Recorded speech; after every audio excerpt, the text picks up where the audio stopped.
साथीहरू आजकल गाउँघरमा बाख्रा चोरहरूको बिगी बढेको छ। अनि बाख्रालाई चोरी वा हुनबाट बचाउनलाई मैले सामान्य एउटा मेसिन बनाएको छु। ल हेरौँ यो मेसिनले चाहिँ काम कसरी गर्छ।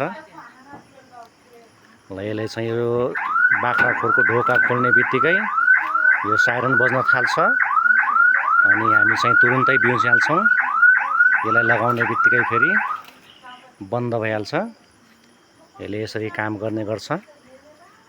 यसको लागि मैले यसरी सेटअप बनाएको छु।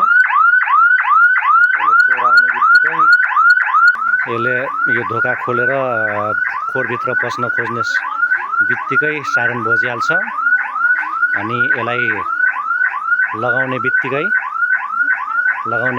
यसको साइरन चाहिँ बन्द भइहाल्छ। यसरी हामी चाहिँ आफ्नो बाख्राहरूको सुरक्षा गर्न सक्छौँ।